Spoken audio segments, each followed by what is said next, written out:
All right. Hello, everyone. Greetings. We're watching Eraserhead. Yes, I'm here with Ellie. Yes. Yes? Or Bass. That's my screen name that I go by, but either is fine.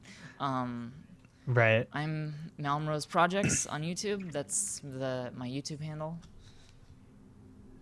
And I'm Nyx Fears on YouTube. And today we're gonna watch Eraserhead together. And if people are watching along, then you should be seeing a weird guy floating in space sideways right now.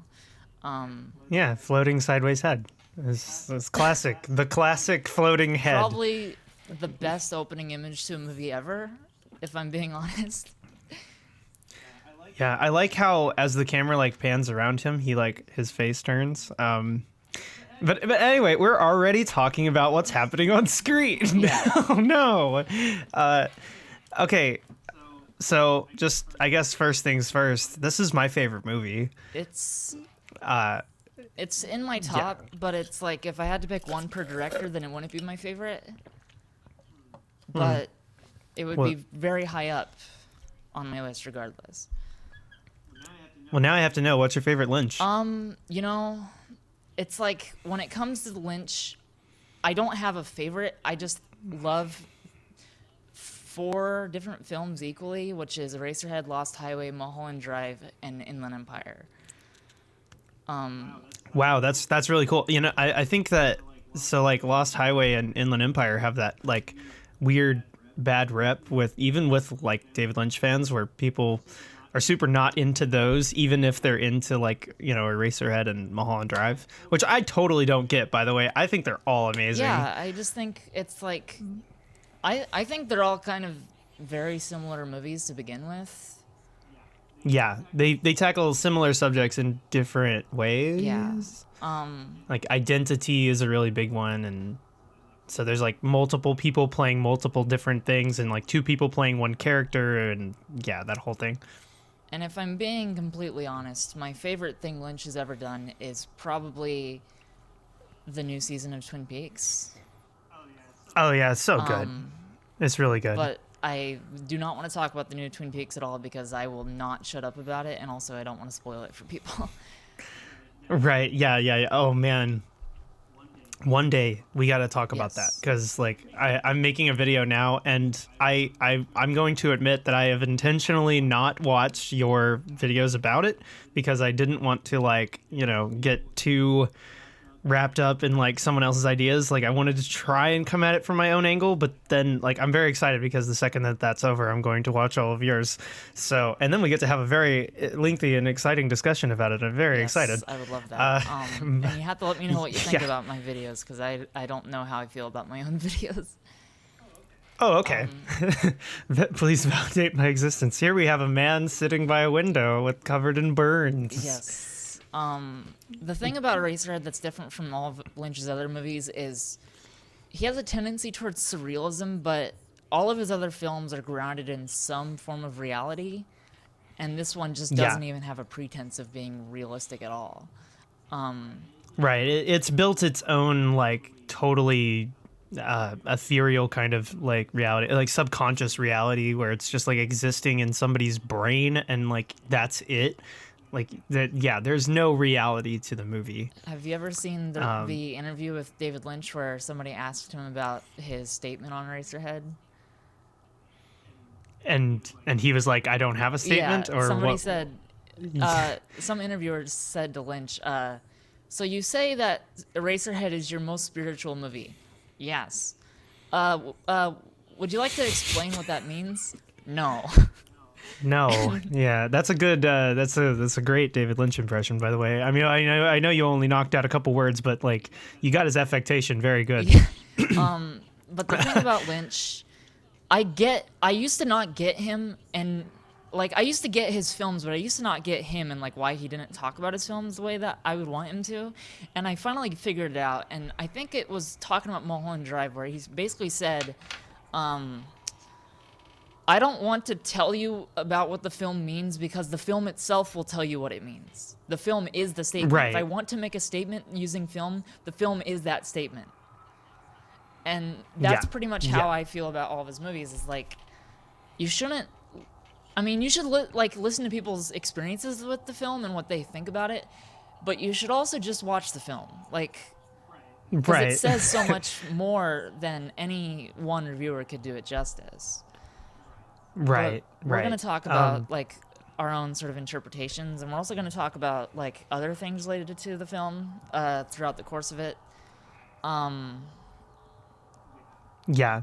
And I mean, we're just now kind of getting out of the opening sequence right now, so it should be moving on to the actual. Yeah. Oh wait, no, I'm wrong. I thought we were going. Oh wait, man. Okay.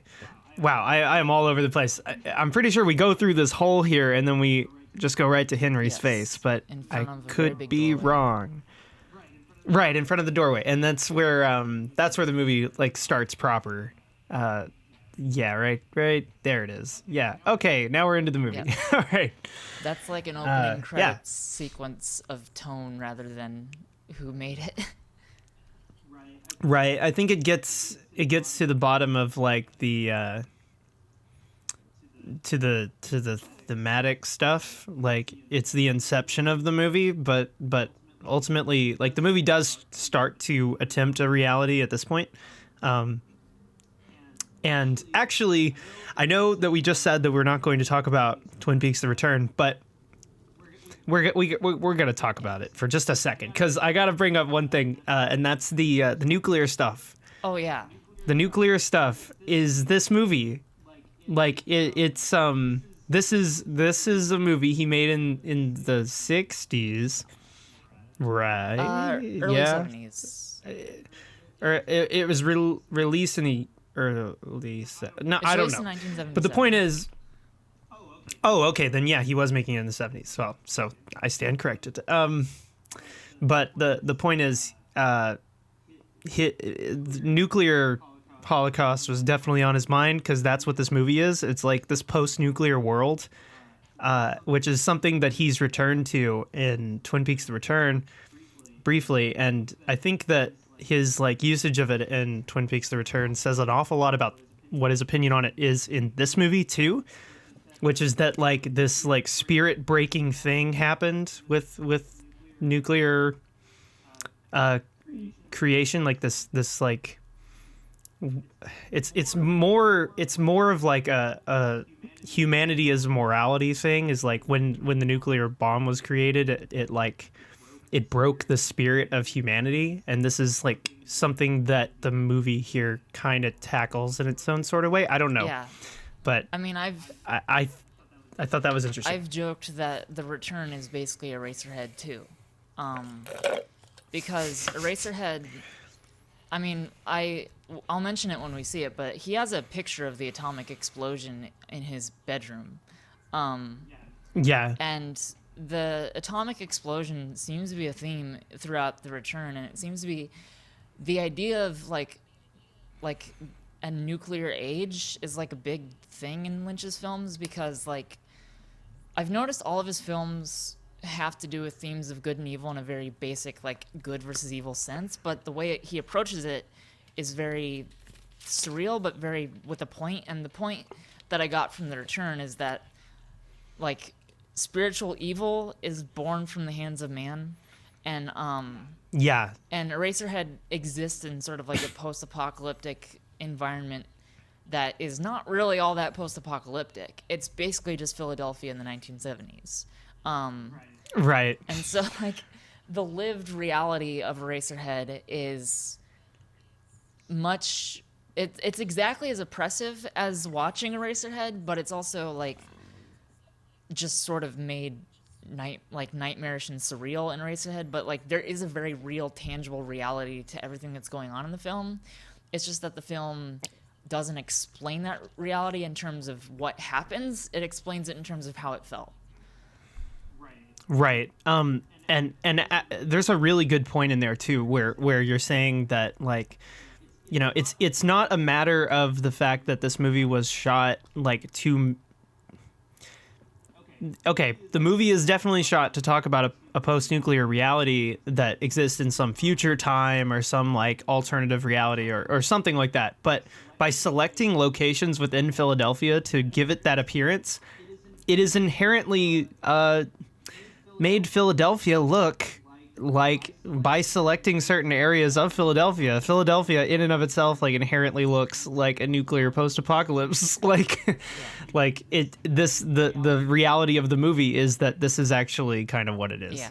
Like, this is actually the environment we're living in, and by portraying it through this like black and white kind of glimpse and all this like surrealist stuff, it gives it this quality of feeling like it takes place in a different world, even though it definitely takes place in our own. Yeah. So I have an unrelated question, but it's related to Eraserhead. Is Jack Nance the most charismatic actor of all time? He's amazing, and I love him. And when I look at him,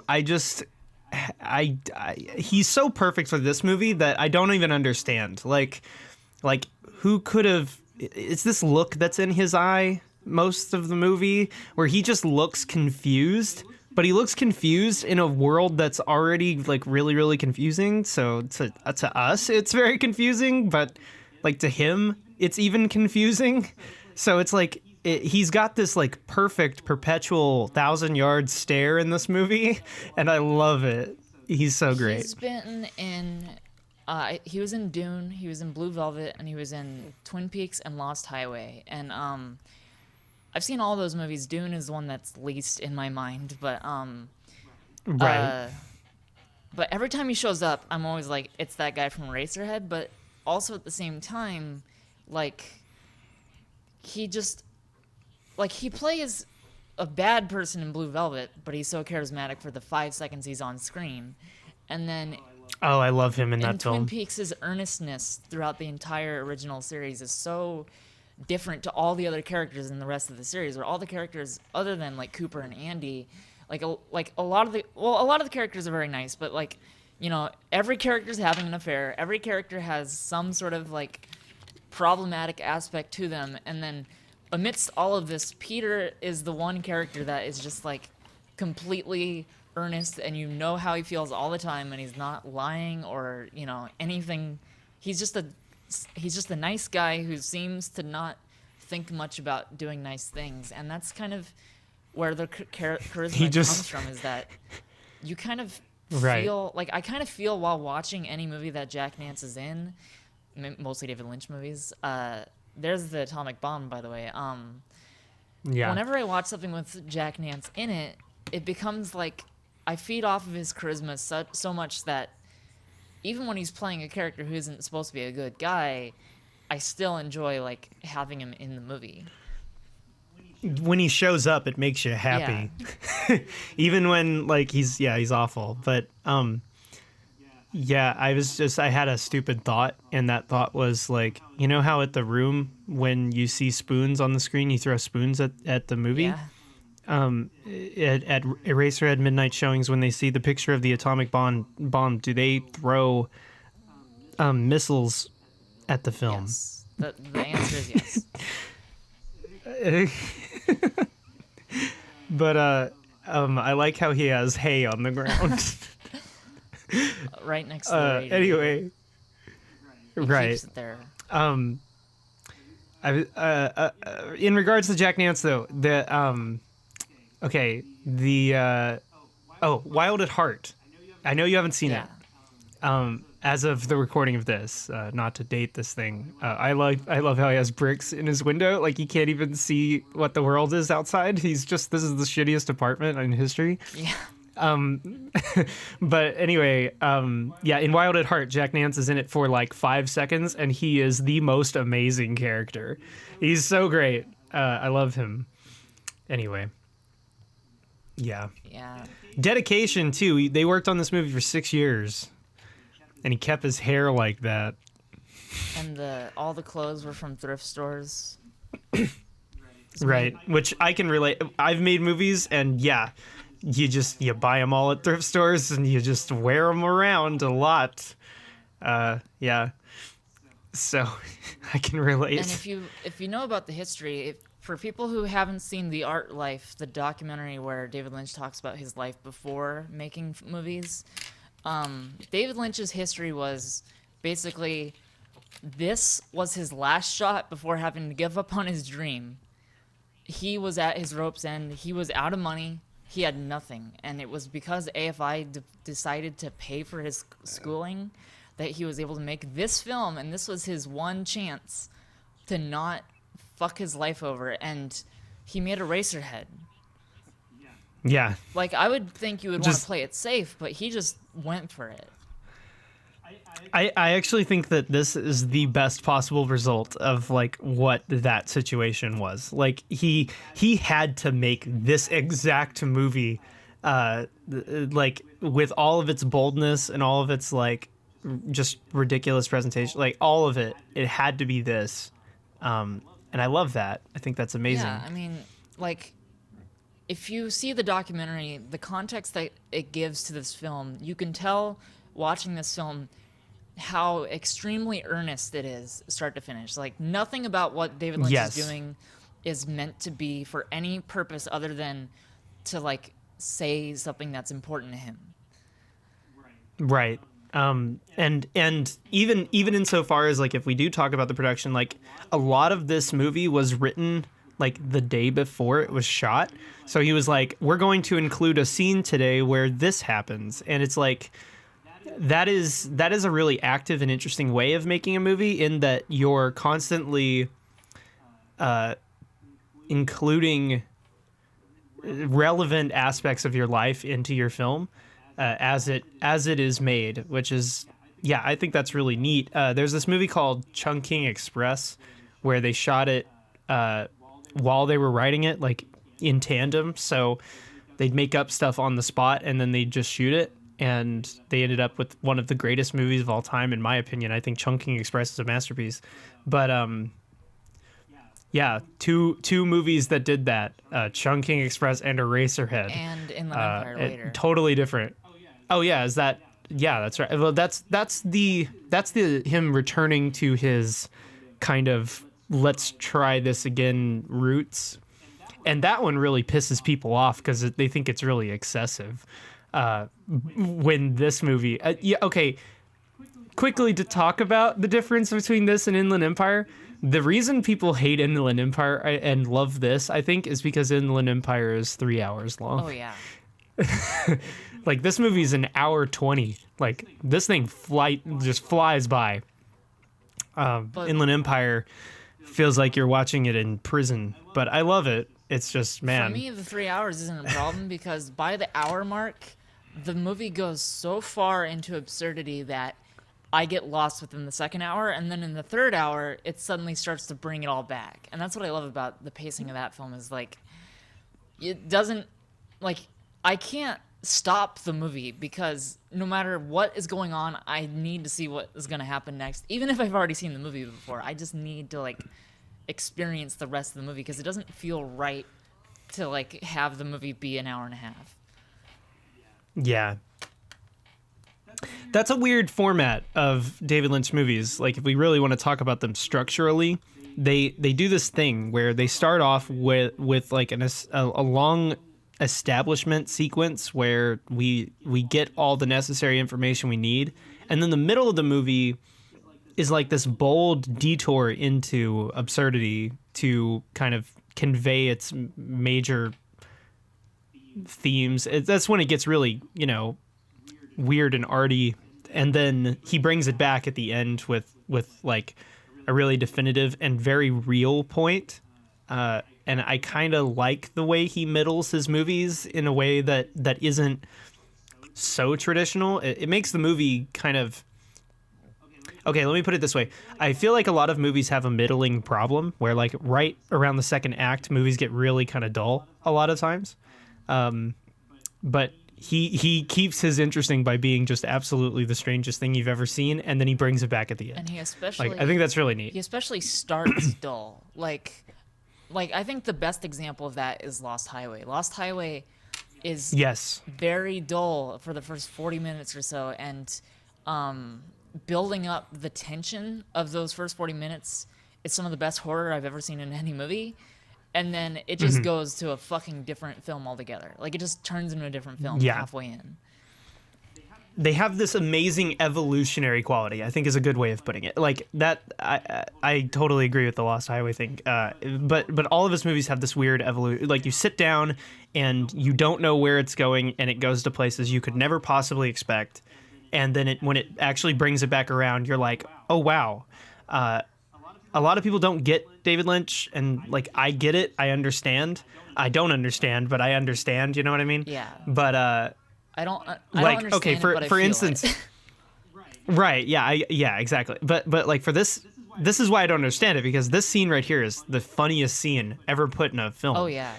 Where the dad's like, "Look at my knees!" Like, I think it's the funniest thing ever. I actually have a list of questions to read off in case we run out of stuff to talk about. And one of the things I asked is this film secretly one of the best comedies ever?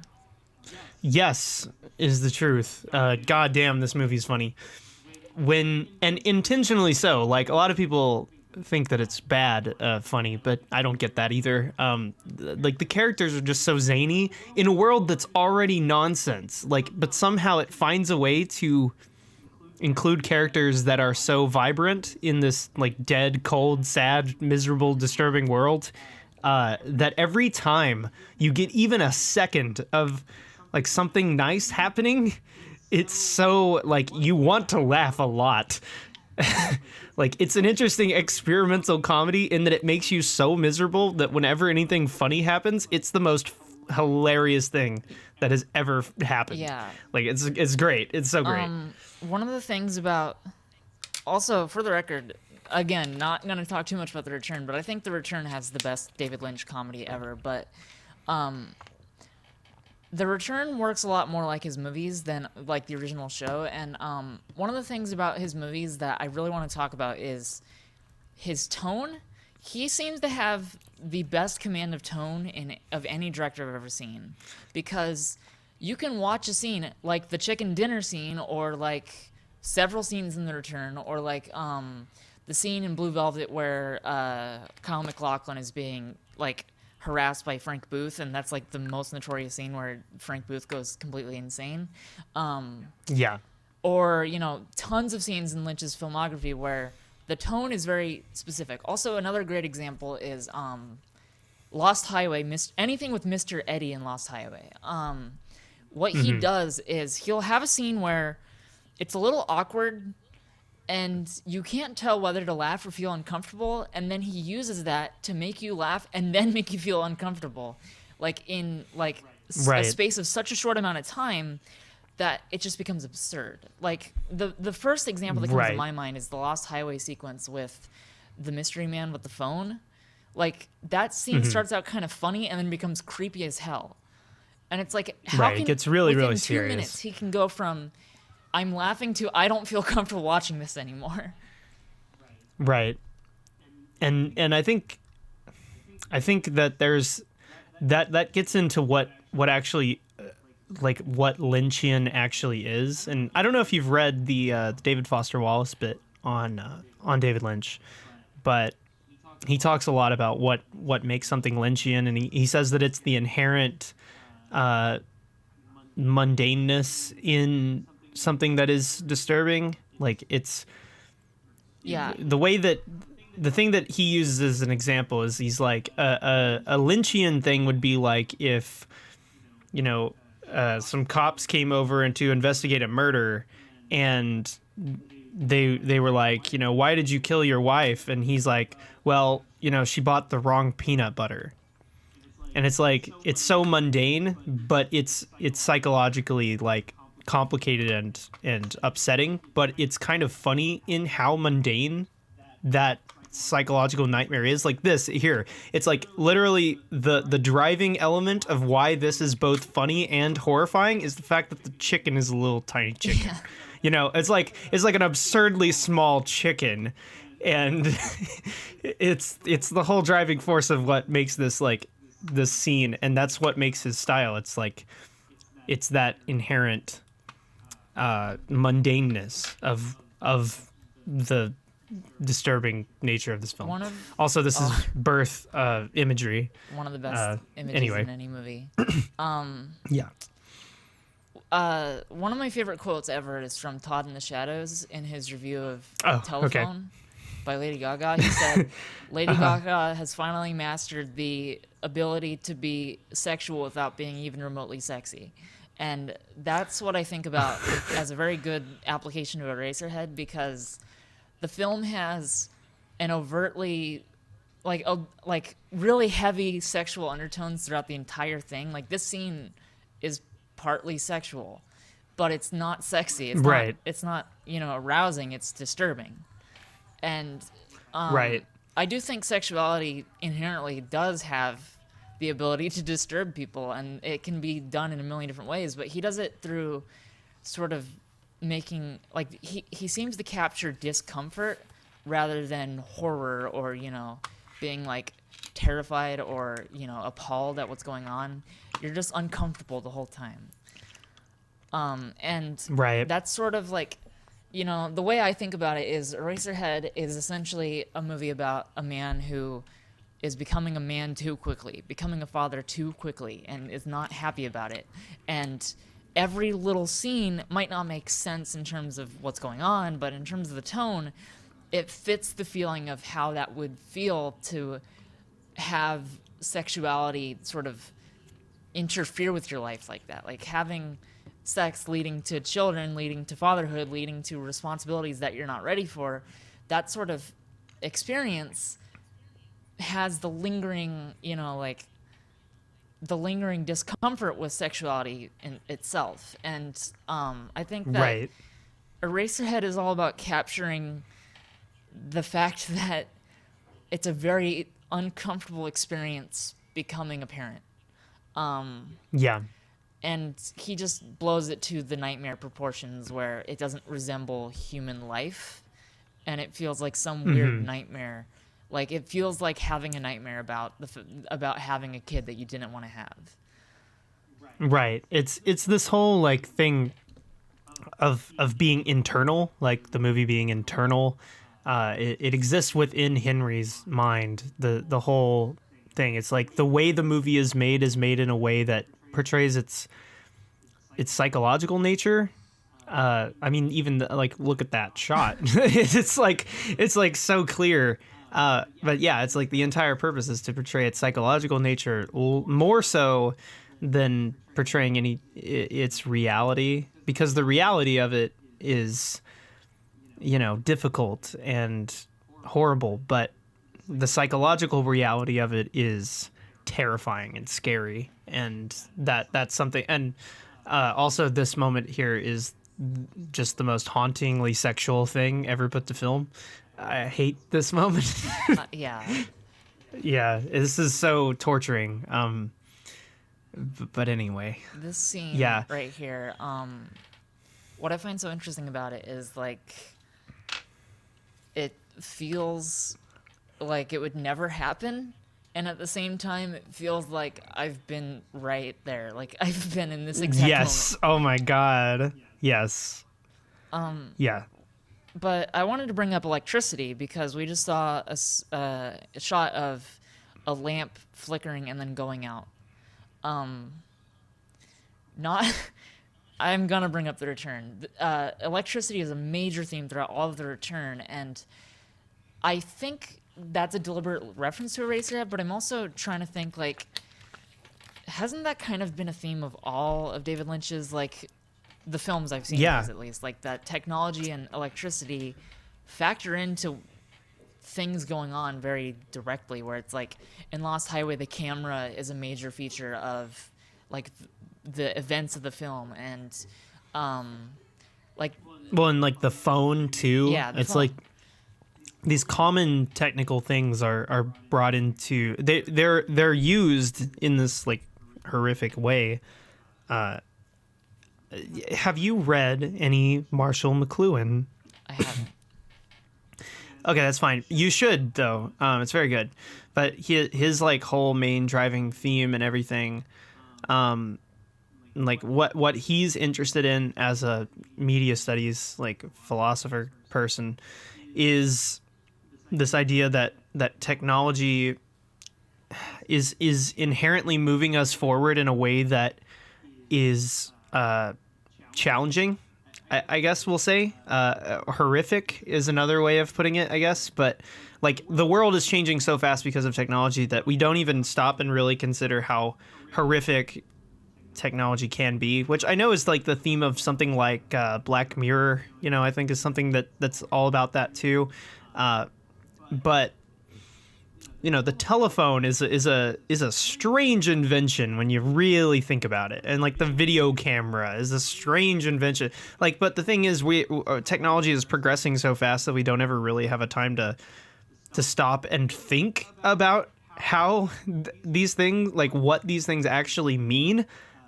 Like the video camera is a device where we can film stuff, like people, like we can watch people, like we're creating a file of people that we can then look at, like it's kind of haunting in a certain sort of light. And we, of course we were so concerned about progress and using it and wanting it, and the marvels of the technology that we never really thought about what these things actually can mean. And I think that's something that's brought up in a lot of David Lynch work, especially with like in regards to like electricity. I think he's so concerned with electricity because electricity is this weird, never-ending technological thing that is kind of, I don't know, haunting and foreign. I don't know. Well, just kind of get that vibe. We're gonna have to do a video on the return or podcast or something at some point because I have a million things to say about that relates to the return. What I will say without spoiling it is that the return has a major theme about how life is moving so fast that we can't even comprehend it. Yes. And that I think plays into a lot of the themes of technology with David Lynch, where it's like he went from child in the 1950s, the rosy, white supremacist 1950s, the version that he saw was the very white middle class version, and then he grew up to be a man who saw all these awful things like misogyny and rape culture and things like that, and that factors into his movies where like Blue Velvet is very clearly inspired by a rosy view of the 1950s not being true to what the 1950s were. Right. And like basically I think he had some sort of moment where he realized that things are really fucked up and that there's good things in the world, but that we can't comprehend just how far evil can spread. And like, so his movies and how all fast, have this battle between good and evil that sort of frames technology as like a weapon to be used in that regard. Right. It can be either or. It's but and then obviously there's the product of like inherently evil technology, which is like the atomic bomb thing is like an inherently evil technology. Like by building it, we've doomed ourselves kind of thing. Yeah. And Blue Velvet is really interesting because, here's where he finds his sex worm that he likes. Anyway, Blue Velvet is that like Reagan era movie where it's like, yeah, everything's great, except it's also horrible, it's a secret horribleness hiding under this perceived greatness. It's this underlying, that movie is the perfect encapsulation of like underlying rape culture and stuff like that. Like that is what the movie is about. Which is why I find that a lot of my like film school people I knew when I was in film school, that we watched Blue Velvet in a class and everybody wanted to fight me on it because I was like, oh, this movie is like about rape culture, and they're like, no, it's not. And they're like, it's about a boy becoming a man, and I'm like, yeah, okay, sure, whatever.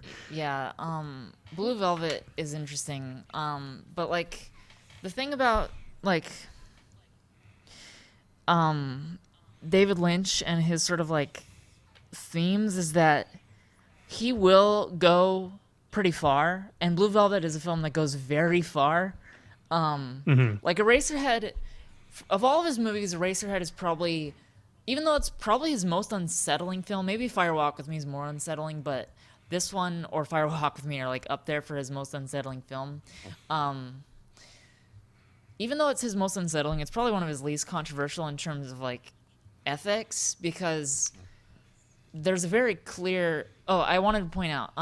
In this scene, he's not wearing a wedding ring, and they're married. It's implied that they're married at this point, but he's not wearing a wedding ring. Shit. That I never realized that. That later turns out to be a feature of The Shining too, and I'm going to talk about The Shining soon. But I want to talk about Blue Velvet, because Blue Velvet is one of those movies, one of 3 movies that I very, very dearly love, that I have a hard time wrapping my brain around, because the other 2 are Clockwork Orange and Fight Club. Those 3 films are condemnations of toxic masculinity that people love for the toxic masculinity instead of because it's satirizing or critiquing it. And I would argue that of those 3, I think that Blue Velvet is maybe the most like aggressively trying to fight that kind of stuff. Like I don't think it makes it. I don't understand who the. Okay, let me put it like this. Was it Harry Knowles? There were like some text messages that leaked of like Harry Knowles like hitting on and being a creepo to women, and in one of his text messages he was like, I'm watching Blue Velvet, so you know I'm getting sexy and like whatever. And it's like, no, that is how do you watch that movie that has like the most haunting, horrible rape moments in any movie and be like, now I'm aroused? Like, how does that happen to you? Yeah. I don't understand. Fight Club is the one that pisses me off the most, because to me it's so obvious that the film is not sympathizing with Tyler Durden, because he explicitly says he's the bad guy. He starts a cult, and then he gets killed at the end. Like, the film is not trying to say that Tyler Durden is somebody you want to be. And Blue Velvet, similarly, Frank Booth is really... I can't say he's not charismatic, because Dennis Hopper is a very good actor, but the charisma is meant to make you uncomfortable. Like, David Lynch wants you to be uncomfortable with Frank Booth. And he's very good at tone, where you know that you're not supposed to like Frank Booth. But he wants you to start liking him so that he can make you really uncomfortable with the fact that you like him. I mean, his Frank Booth's first appearance is a rape scene. Yeah. You know, like, it's hard to not see him as being immediately evil. But he's like he's like an archetype that's blown out of proportion to be almost a satire of that archetype. And like, again, spoiler alert for Blue Velvet, Frank Booth gets fucking shot in the head. Like, he dies. Yeah. And so of those films, the hardest one to contend with is Clockwork Orange, because that's the only film that doesn't end with Alex being the loser. It's right. But I still think Clockwork Orange works, because as a satire, the point is driven home by the end. Even though Kubrick has had a bad history, and I'm not going to get into that because this is Eraserhead and not a Kubrick film, but we're all over the place today, folks. But I wanted to talk about something. I'm going to bring this up, and this is something that really stuck out to me about Eraserhead. Eraserhead is not only a great film, it's also a great barometer for why people watch films. Like, how someone feels about Eraserhead shows you why they want to see movies. If somebody says it's nonsense and bullshit, then that means they want plot. If somebody says that it made them really uncomfortable and they loved it, then they're there for the emotion. They're there for story is more there. Yeah, yes, I actually that's really good. Like, this movie is a litmus test for media literacy, if anything, because I think what it is about is so super clear that it's almost like not even enlightening to be like, yeah, that's what the movie's about. Like, it's about a guy who, you know, is taking care of a kid, and it's horrifying. I mean, it's a sentence you can convey the entire movie, but the point is, it's like the way that it is done in a way that, like, forces the abject terror on the audience in a lot of ways, and conveys a lot of micro themes. Like, so it's like this whole thing, but when people say it's nonsense and it's stupid, it's, you know, they're basically saying, well, I wanted more things to happen, instead of saying I wanted to feel more of it, or whatever, you know. like they didn't want to really think about what it was trying to do, because I think the movie is so affecting. It's not, it's not like, okay, there's a lot of bad Eraserhead knockoff movies that are made in film schools all across the country. I know, I've seen a million of them, but every time that somebody makes them, like, you can immediately tell the difference, and that is, like, it's simply affectation. Like, the movie Eraserhead is so affecting in how it really conveys its emotional, like, and psychological background. Like, the point is made super clear through in that way.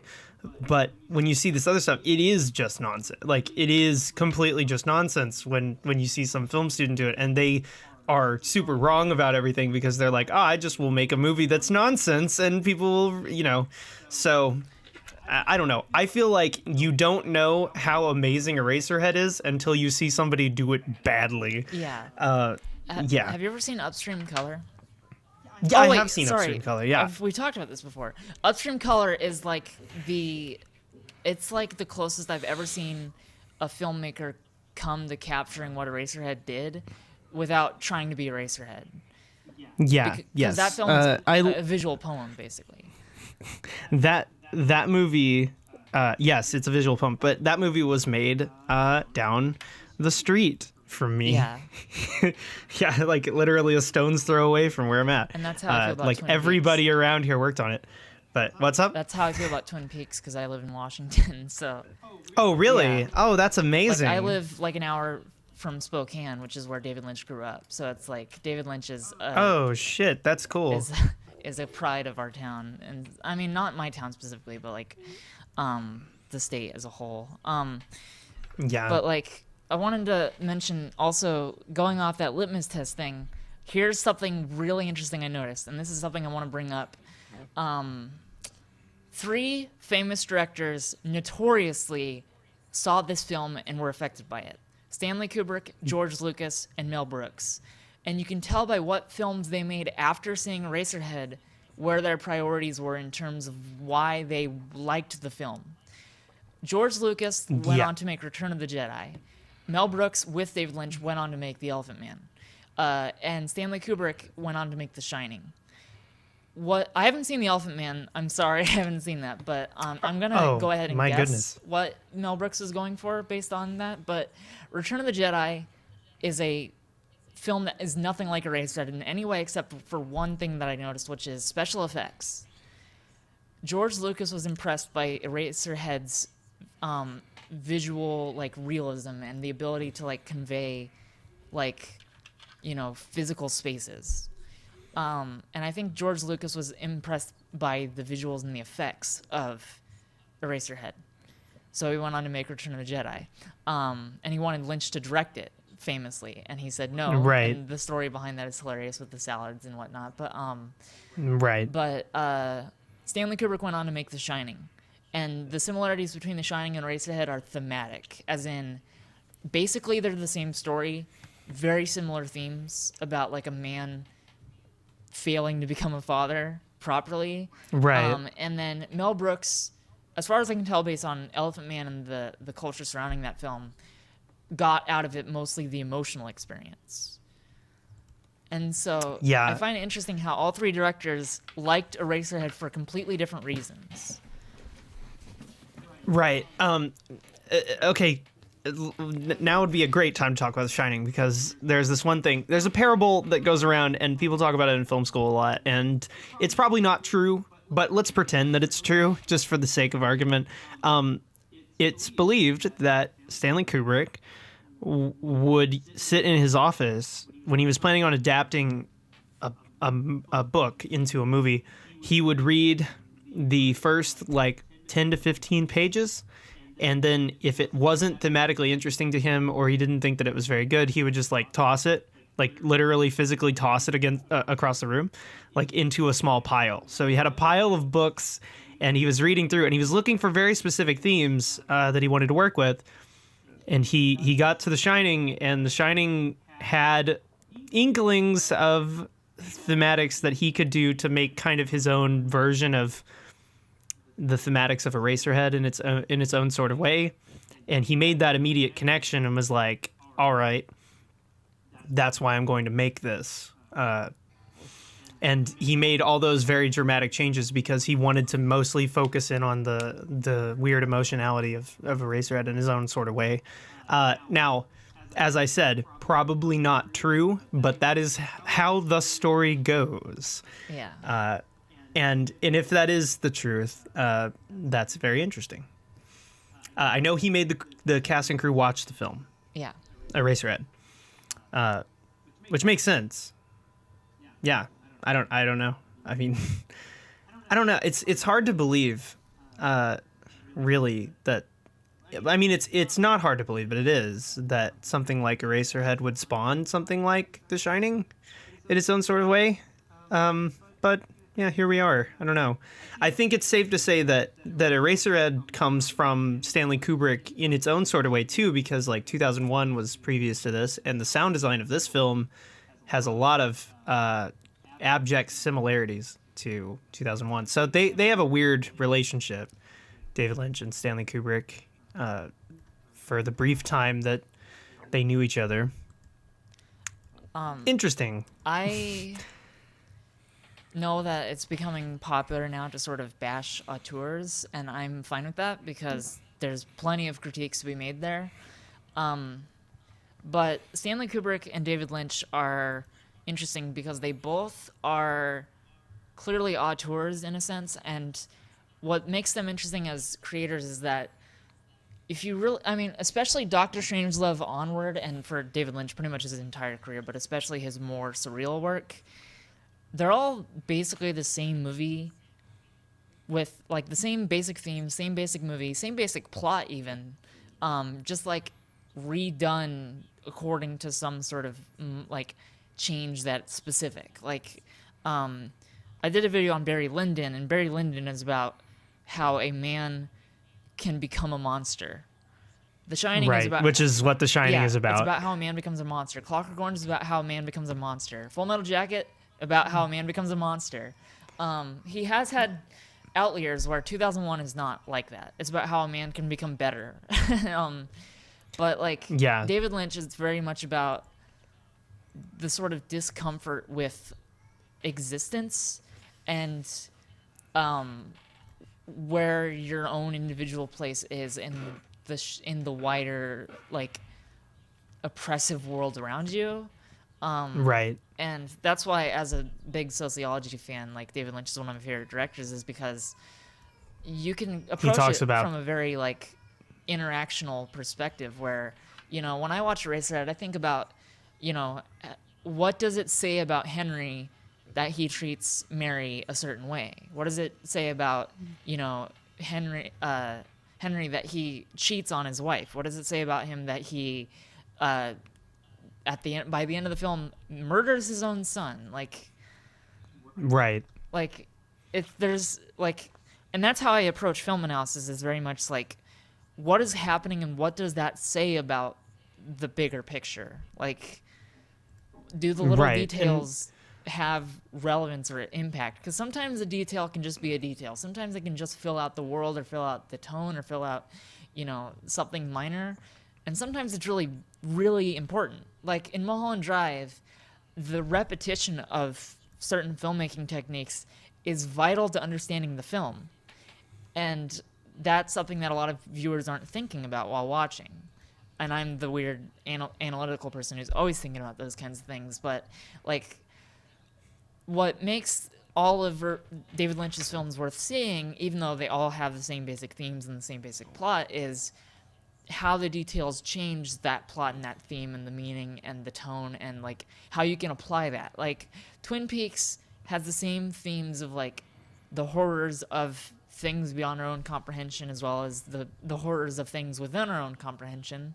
Twin Peaks has those same themes, but Twin Peaks does it in a way where it's very specific to the experiences of, you know, people in a small town and, you know, people, like, it's very specific to the world surrounding Laura Palmer, and people have familiarity with that experience, and that's a different experience from that of Henry. Even though the plot isn't super different, the meaning you can derive from them is contingent on the characters and the world of the individual movies. And that's why David Lynch's films are worth seeing, even though a lot of them end up being very similar in terms of like the basic plot and the basic themes. Yeah, there's something to be said too about like perspective, because like ultimately I think that the thing that, you know, auteur theory, the discussion around auteur theory has this like pitfall that it's mostly talking about like, you know, the person and the camera style and all that bullshit, instead of talking about, you know, the perspective of the person and how that's conveyed and that's what makes art interesting, right? Is like that element of like how someone has conveyed their own perspective. So when we talk about auteur theory, like we're talking about like, you know, technique, and it's like, who gives a shit? Like, I want to talk about the perspective of the person and how they've decided to do this. And David Lynch is so interesting mostly because he's not a director that came from money. He's not a director that came from, well, I mean, he came from enough money to go to, you know, film school, like, you know, is it the AFI? I mean, yeah. You know, but he was poor. I mean, he was poor and he was unhappy. He had children that he was struggling to take care of. I mean, there's a lot to it there, where he's trying to battle out his own sort of economic problems, socioeconomic problems. He's a weird guy in a place where there weren't a lot of weird guys. They were mostly kind of uppity guys. And, you know, I think that this movie is like one of the defining traits of it is how much David Lynch is weirded out by guys.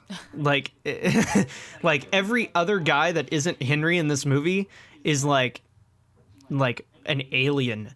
I think that's kind of part of it, is like he's really weirded out by guys. He's weirded out by his own maleness in a lot of ways. Like that is a good jumping off point for something I wanted to bring up, which is I have an interesting sort of, it's not an interpretation of the film that's like, you know, I'm not trying to say David Lynch is saying this. I'm saying this is a way of framing the film that actually improves the film. If you see Henry as a closeted trans woman, the themes make a hell of a lot more sense, because Henry showcases a lot of the signs of a closeted trans woman, which is that discomfort with masculinity. The fact of becoming a father and becoming a man is like terrifying to him. Like the general like aloofness to the world, and the general like discomfort, and the general like quietness and timidness. He's like too timid to be a man, and that is so relevant to the story of a lot of trans women that I know. And like, it's interesting because the themes, even though it's not really about a trans woman, the themes apply to trans women just as strongly as they can apply to cis men, and just as strongly as they can apply to like cis women and so on. Like it can reach several different like minds and hearts in a way that is it very is universal. specific to those Yeah. people. Like, it's not just we all like.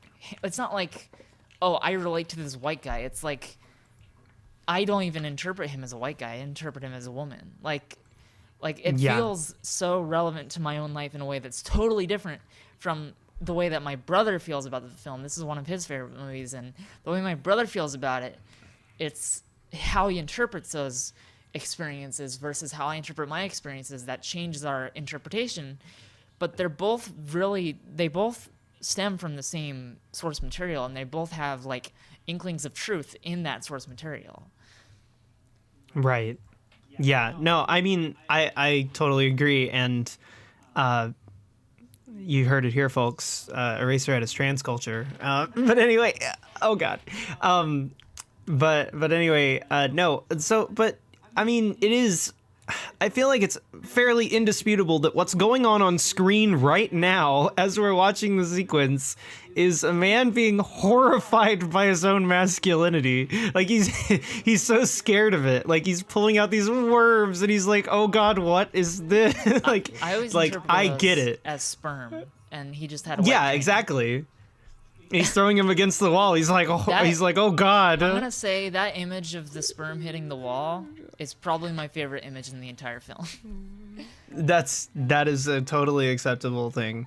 But also, like, think about this. There's a worm in a little drawer, and it's like this worm is clearly representative for the secret idea that he has about something. And there's a lot of interpretive analysis that's gone into what that worm means, but it's a brain worm. It's the little thing that's in your head. You can't get rid of it. It goes on this big long adventure right now. It's about to go on this big long adventure, and it grows. It goes into holes and it grows, and it's this big thing. And he's challenged by his own masculinity here, where he's pulling out these worms, he's throwing them against the wall, and he's horrified by his situation. He's horrified by himself, and this worm is growing. And see, I feel like this is pretty damn clear.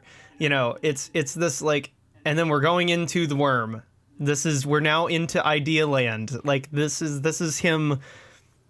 Why did we went into the worm? I hate that I feel like this is so obvious, but it's like we went into the worm. Like I'm losing my mind. I always saw the worm as indicative of Henry's affair that he's about to have, because I'm pretty sure this is the moment where he starts to push towards having sex with his neighbor.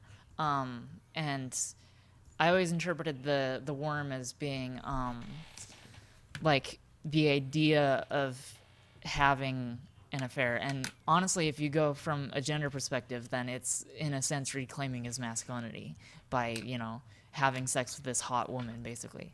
And he feels emasculated, he feels discomfort, he feels wrong with having a child and a wife, and his wife's awkward and his child's awkward. They're not even sure it is a baby, and he just feels awful. And then it just I see the weird moon material that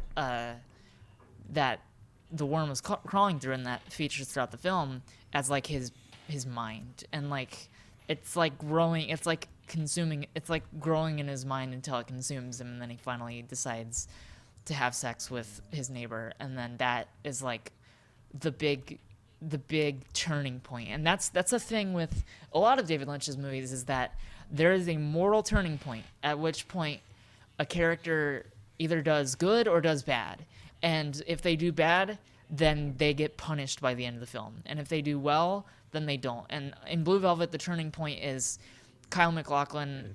I think he has a chance to have sex with Isabella Rossellini, and then doesn't, I think. He has a chance to beat her. Oh, yeah, that's what it was. She wants him to beat her, and he won't do it. Yeah. Yeah. And then in Lost Highway, that moment is, it's the cowboy. I don't know if I should spoil it. But, or wait, no, that's Mulholland Drive. I'm an idiot. Go ahead. But Lost Highway, it's when the main character does something that lands him in prison. That's all I'll say. That's the moment when the film condemns him.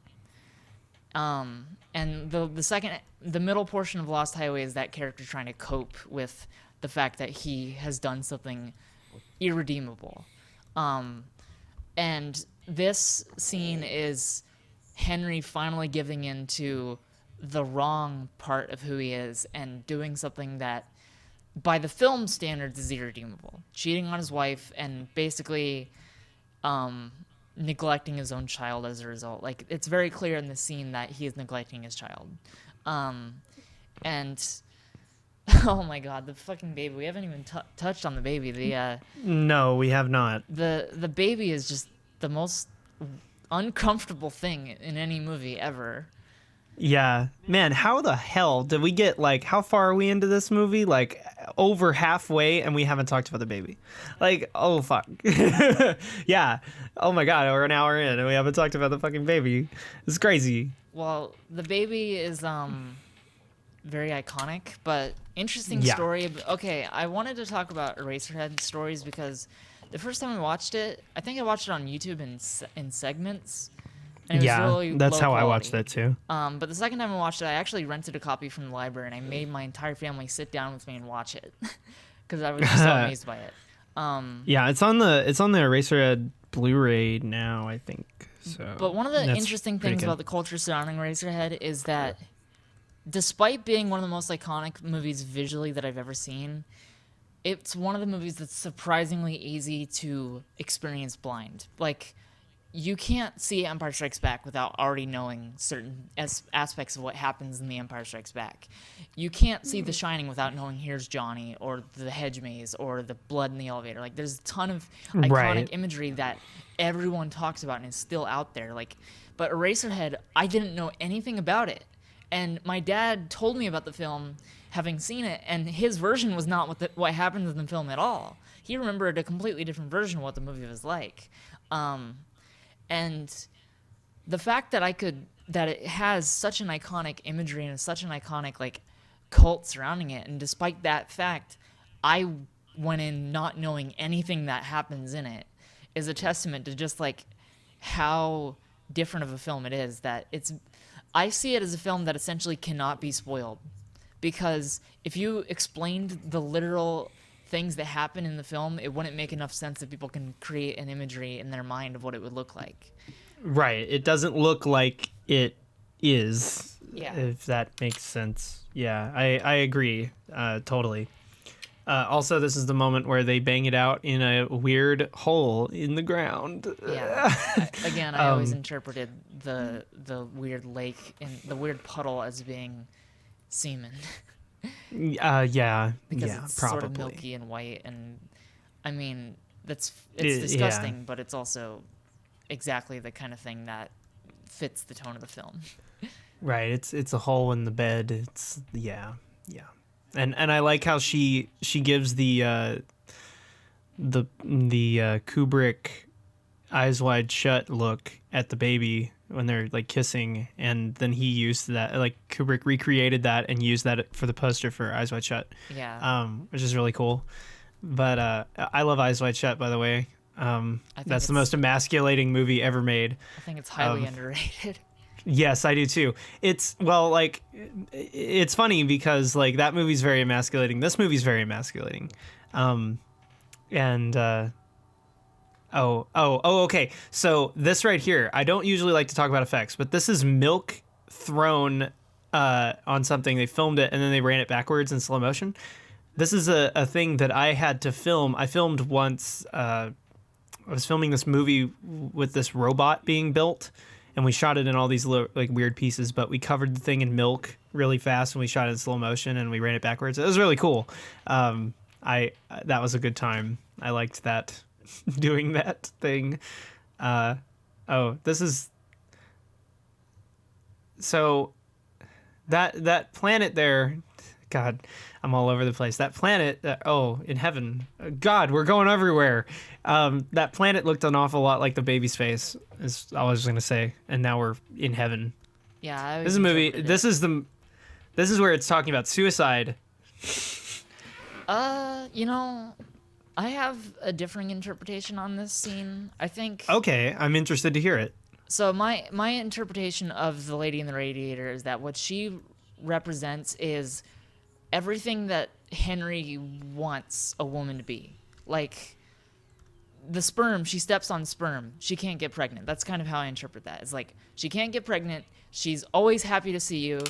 And then she sings a song about death that's about how, you can be happy. But it's really about death. But, like, it's this construct in his own mind of what he thinks a woman should be. And Mary is not that thing. And so as he becomes increasingly distant to real women in his own life, he becomes increasingly consumed by the fantasy version of what he wants a woman to be. And that's one of his downfalls, is that Henry as a character becomes too comfortable with an imaginary version of what women are, that he can't understand the reality of what women actually are. And so that's kind of how I interpreted the Lady in the Radiators. She's sort of like meant to be Betty Boop, like his dream girl. Right. And yeah. And she is kind of singing a song about suicide, but I don't think Henry sees it as that at the time. Like, I don't think he's aware that that's what he's building to. Right.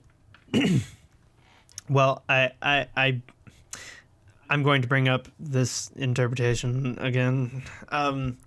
So, like, I think that this is an interesting moment where he's confronting this woman of his dreams, and of course, she is urging him to kill himself, and they have this weird moment of like, he's tempted to accept this idea. Like, I think that's what this is. Like, he's tempted to accept this, or at least go see how far down the rabbit hole goes. And of course, when he does, like, that's where things kind of go off the deep end. But is it the acceptance of an idea that is that simple? You know, like, is it as simple as she's, you know, a death image? Is she a some sort of sexual object for him, like some sort of goal, like objective for him, or, you know, is it a sort of internal feeling that he has, you know, if you get my drift. But I love this moment too, because like, he's confronted with this idea, and then he sees the god figure, which is the burned man, like, just pop up, and he's like, yes, I should do this. And then she disappears, and he's like, oh, but I have to do this alone. And then God shows up, and he's like, but what if God's going to be very pissed off if I have to do this? Like, it's just such a weird, imaginative construction, this scene. Like, this is the weird movie where you can literally go at this movie shot by shot and talk about what is it actually happening. Like, what is the interpretive bit that's going on?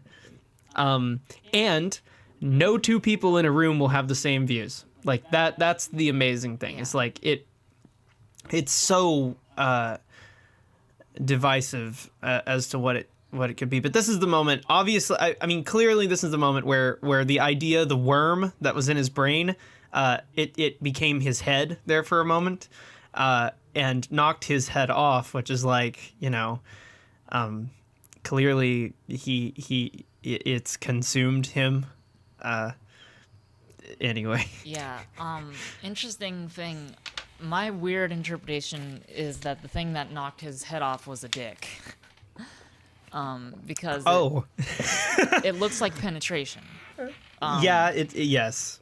Like, if his head just fell off on its own, then I would feel differently. But the fact that it gets, like, a phallic object penetrates through his throat and, like, through his, like, neck hole, and then lobs his head off, like, that is another example of, like, a vaguely sexual thing that is uncomfortable, like, just to see, like.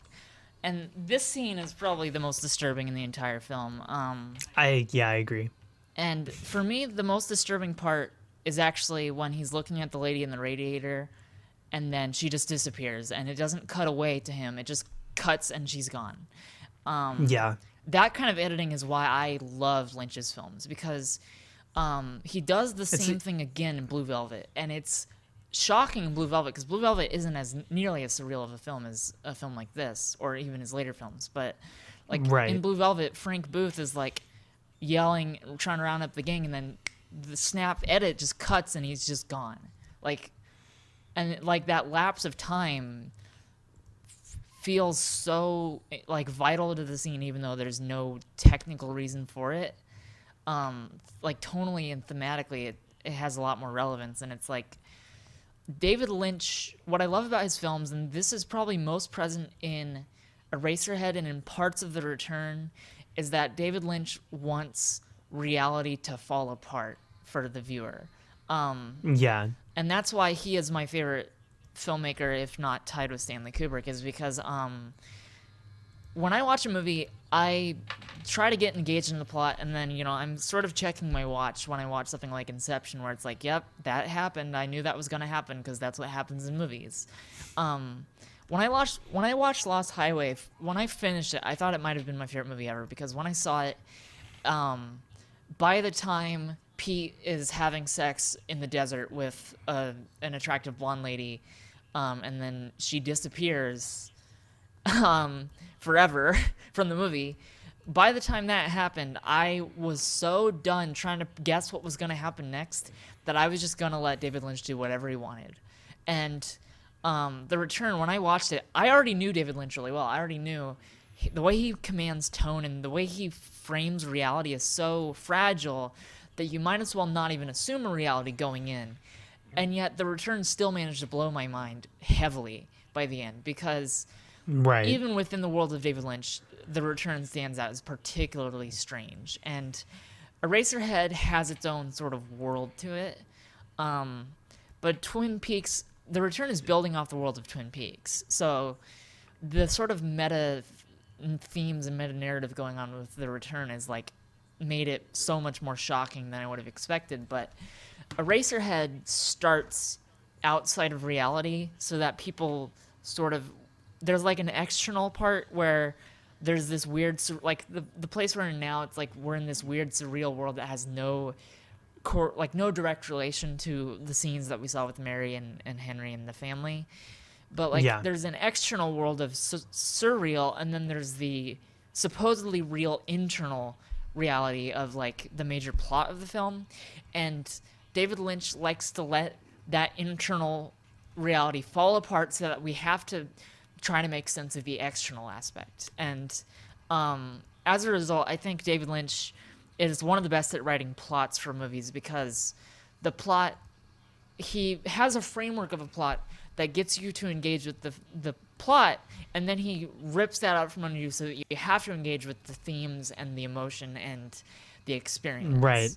It doesn't allow you to just have plot. Yeah, I agree. It's like plotting isn't enough. Like, story is everything to David Lynch. So, you know, it's about creating an engaging movie or whatever, but like in the end, I mean, we're now watching a man's head being turned into erasers in a movie about a guy who you know, is uncomfortable about having children.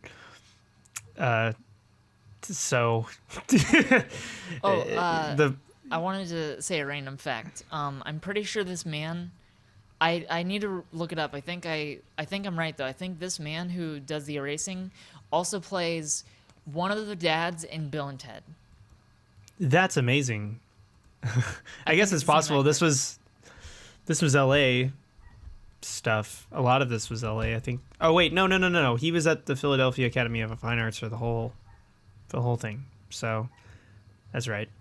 I don't know what I'm talking about. Oh, here comes the best shot in the movie, in my opinion.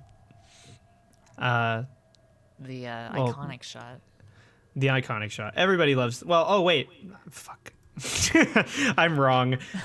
You know, as much as I think I have this movie memorized, I don't have this movie memorized. After the sun. Yeah, it's the very last stuff we see. But the pencil erasers, the dust in the air comes back, which is actually extremely challenging to film.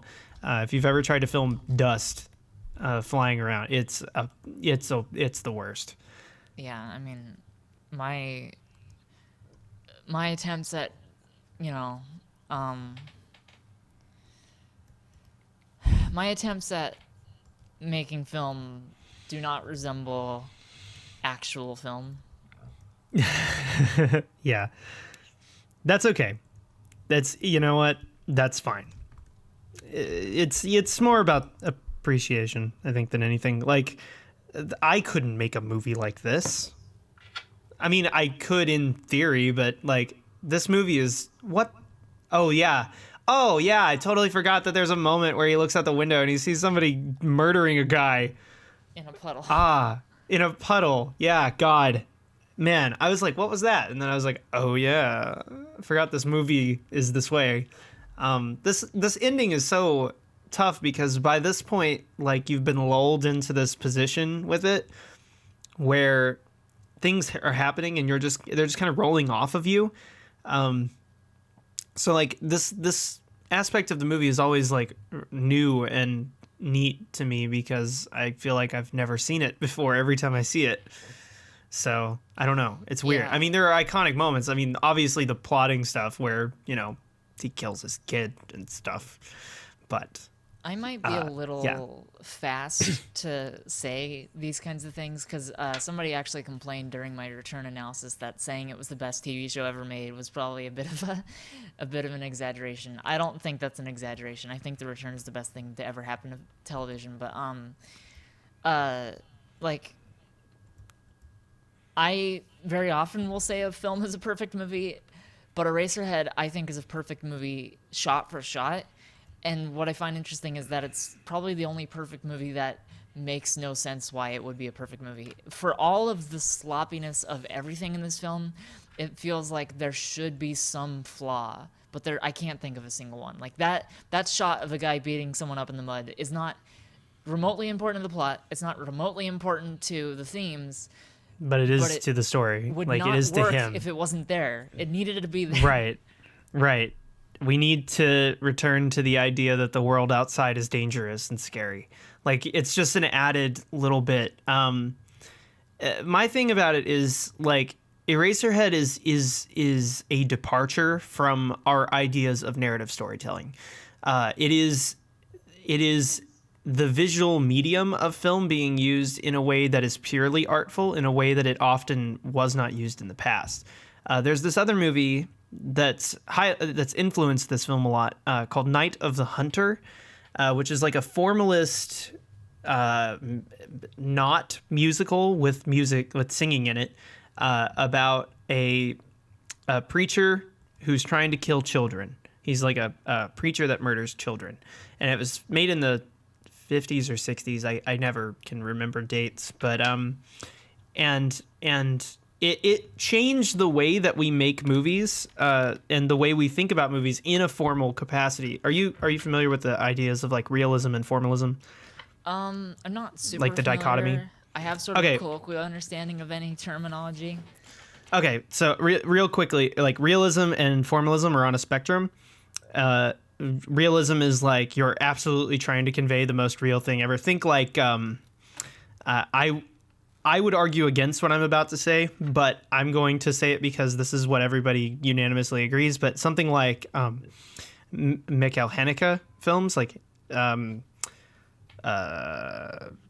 White Ribbon, what's his? The Piano Teacher, stuff like that. Would Stranger Than Paradise work as one of those? I have not seen that film. Okay, because that's a film that's extremely minimalist in terms of plot. It's just okay. Well, then yes, like purely realistic. Yeah. Even to the point to where it feels like the themes are thrown out the window. Like a lot of times, like realism is the form. Then there's like the movies that we're mostly used to seeing, which is like a nice blend between formalism and realism. And those are like you got your superhero movies, right? They're real, they're kind of they're grounded in a type of reality, but they're ridiculous. They're still movies. They're just grounded in a reality. The Dark Knight is a good example. It's a very realistic, ridiculous movie. And then you've got something like Eraserhead, which is like purely formal. Or another good example is have you seen the Speed Racer movie made by the Wachowskis? I love that movie. Yeah, that movie's amazing. That is like a purely formal movie, which is like it conforms to reality not at all. It doesn't care about reality. Like this movie is that kind of thing where it doesn't conform to any real, like it's a movie purely. Like there's no aspect of it that isn't a movie. I mean, look at that. That was a baby's head on a man's body. But at the same time, it makes the drama real. So what makes Eraserhead so damn important, which is what I was building up to, I guess, with all of this, is that Eraserhead is the movie that was the purest, like, formalist movie maybe ever at this time, where it was absolutely visual poetry in a way that film had not yet been. Like, it changed the way we looked at formalism and how far you can go with it. Because this takes the imagery absolutely as to its furthest point while making it all feel dramatically real and all feel thematically consistent. So that is what makes this movie important, I think. And that's also, I would argue, what makes David Lynch important. Like, it isn't it isn't a type of filmmaking that is super interested in being real. It feels real. Have you but ever it's seen House? purely not.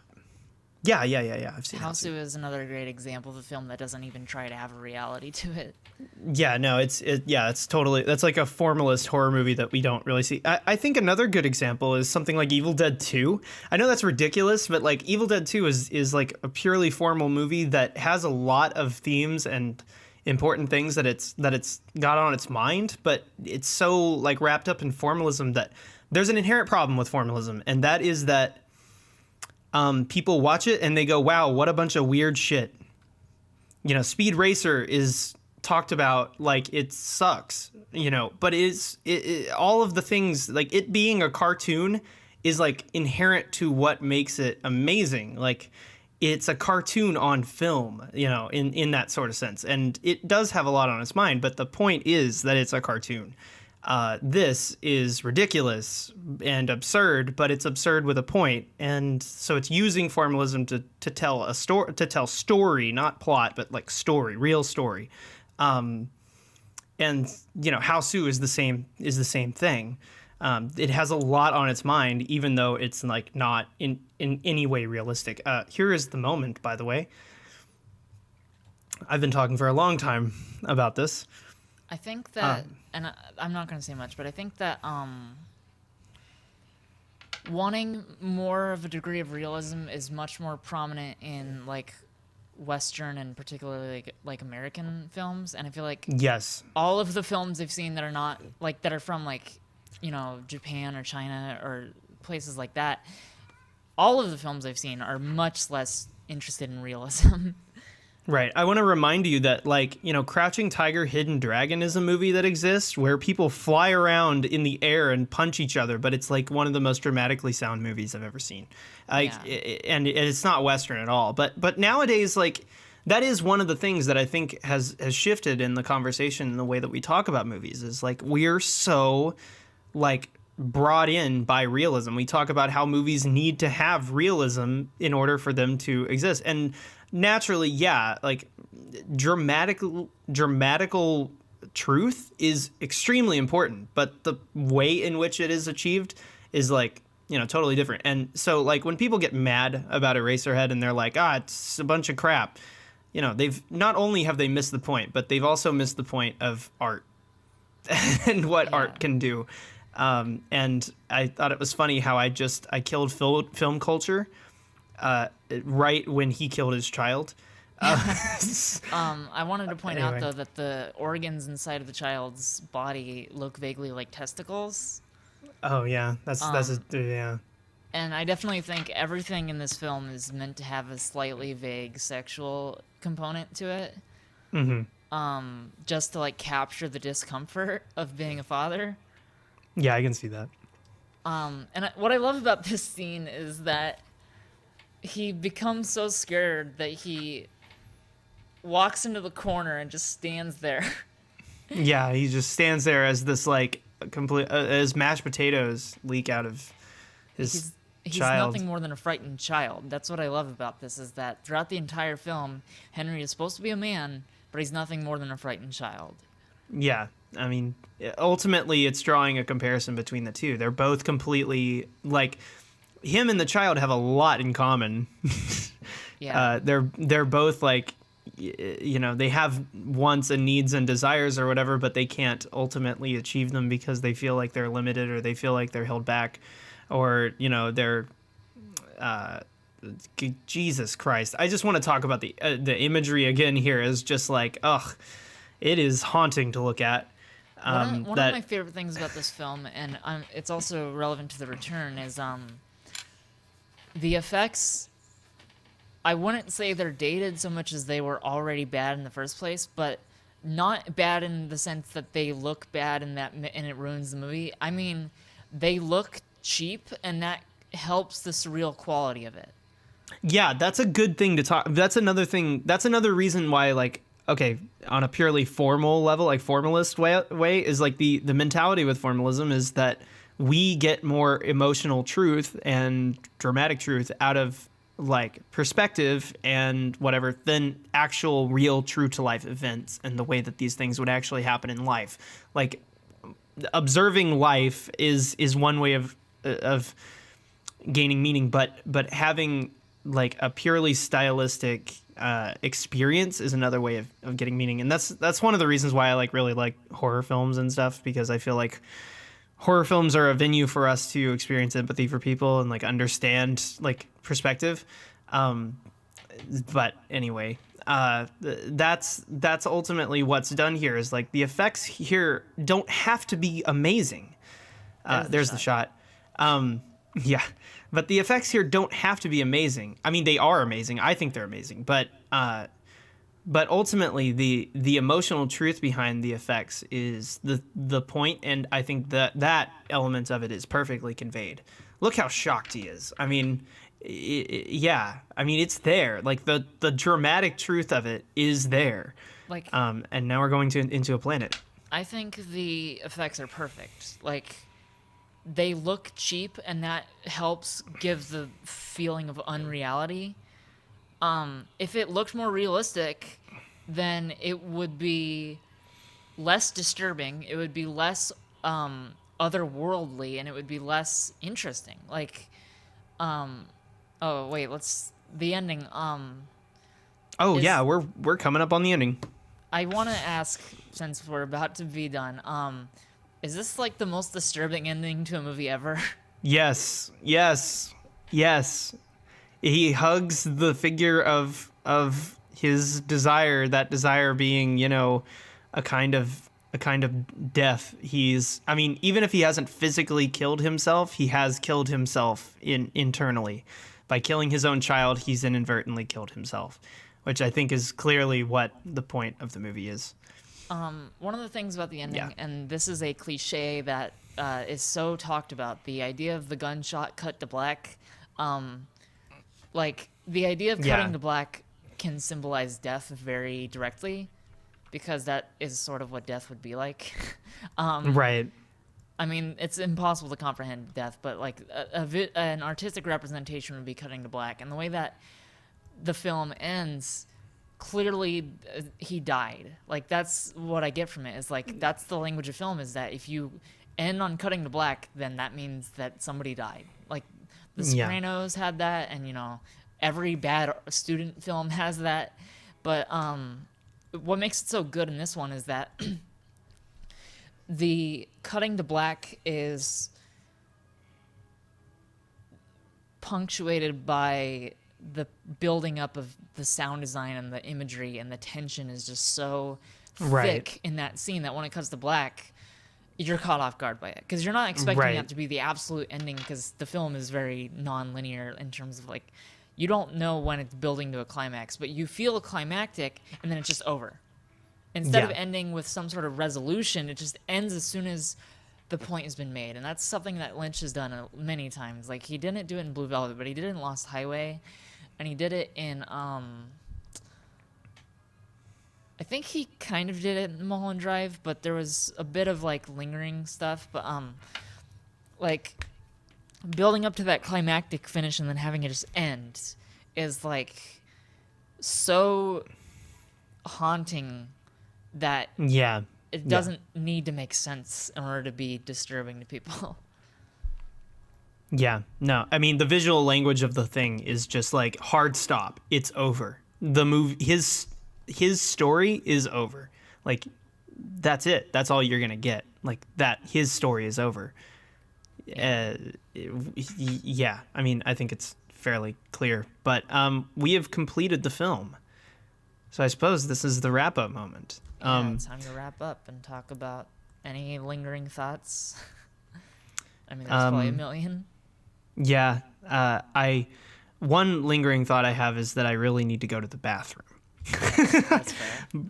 Yeah, but I also think that that the movie holds up in a way that's really interesting, in that as you watch it, like, having seen it on multiple viewings at this point, like, every time I see it, I get this different kind of sense to it.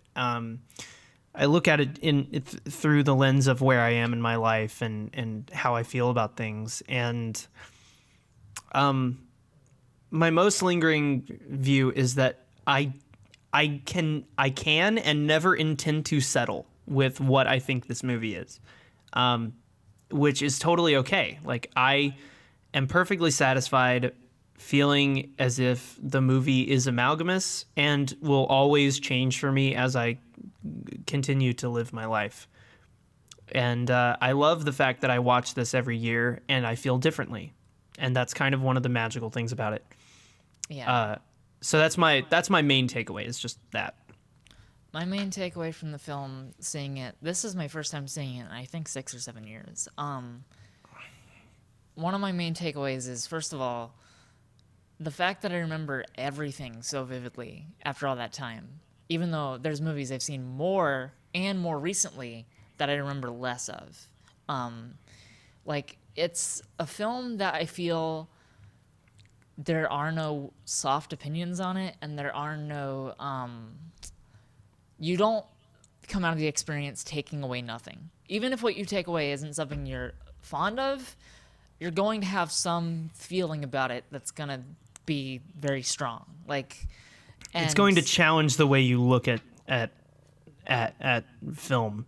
Yeah, definitely. Like, I guess it's sort of hard to think of as a movie because I'm just so used to it as just like this thing that exists that just has always been there. Like, it doesn't feel like someone made it. Yeah, it just feels like it just appeared one day. Right. And it was also the first time I'd ever seen anything by Lynch. It was my first David Lynch experience. Same, yeah. And so seeing it, I was just like, I had already seen 2001. I had already seen The Shining. I'd already seen Houseu, I think. I'd already seen a few, like, less, realistic films that are willing to explore visual, like, storytelling and visual, like, theming and stuff like that. But my experience with Eraserhead was like, when I was done, I had no words, but I had a lot of feelings.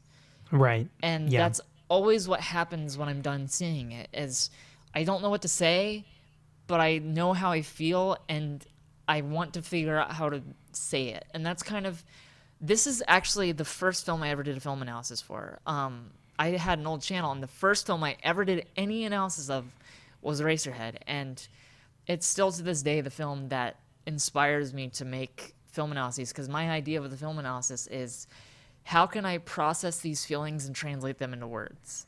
Right. And Eraserhead is the film that I think still to this day is the film that best creates that ability to take away a feeling that can't be put into words. Yeah. Yeah. I mean, we talked about it a lot, and I can talk about it forever, but when I watch it, I'm thinking more about I'm thinking about every little tiny detail, but I can't, describe them. Yeah. Anyways, just because they evolve over time. Yeah. And a lot of people ask me why I continue to talk about this movie so much, and why I continue to make videos about it, or why I continue to include thoughts about Eraserhead in every video that I make, and stuff like that. And it's because it's always there, it's always changing to me, and it's something that you want to continue to talk about because it does so constantly change for you. So it totally makes sense to me. And that's why I wanted to make this, is because my first analysis was in 2011, and then I took the same script and I just updated it for my 2014 video on it.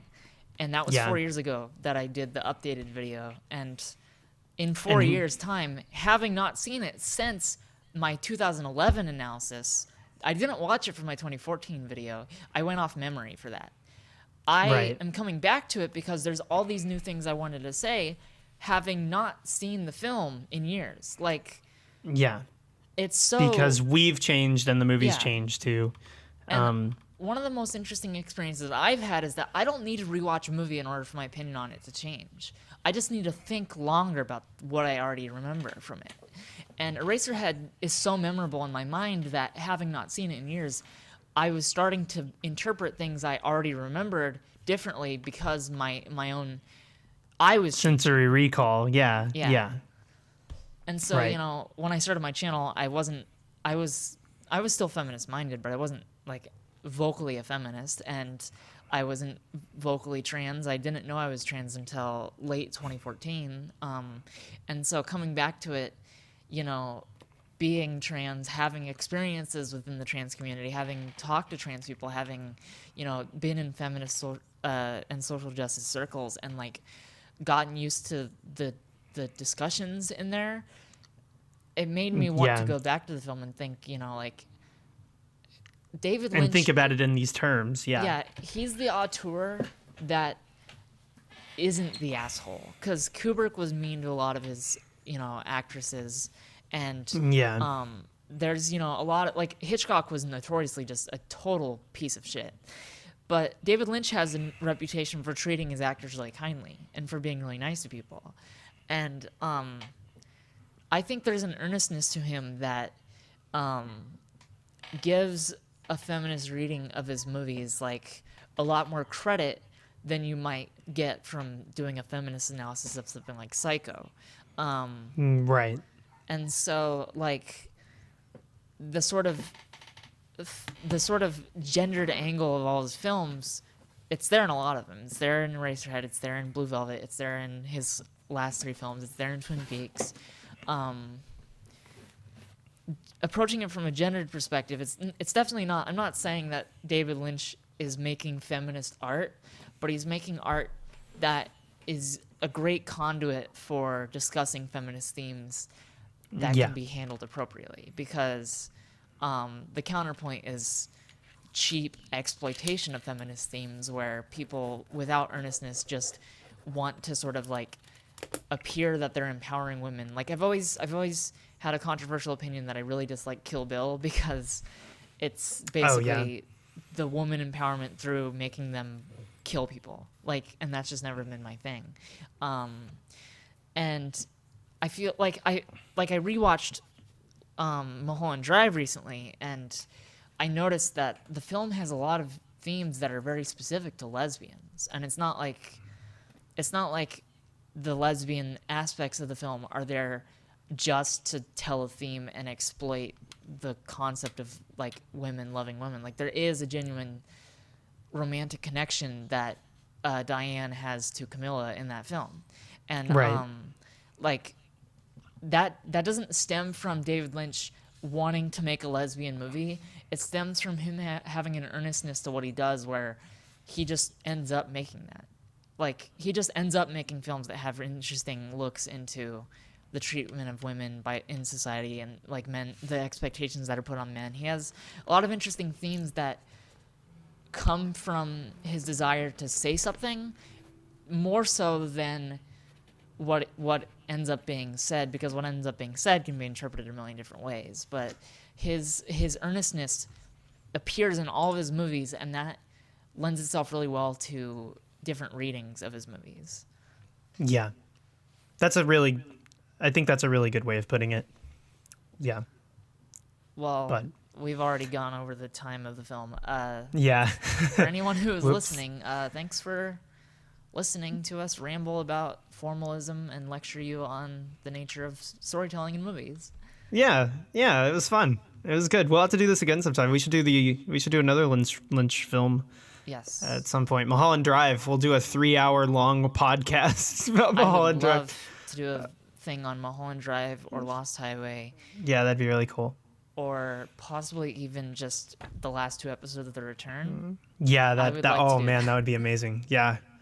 Well, anyway, okay. Well, I've been Nyx again, and I've been Malmrose or Ellie or Malmrose Projects or whatever the fuck you want to call me.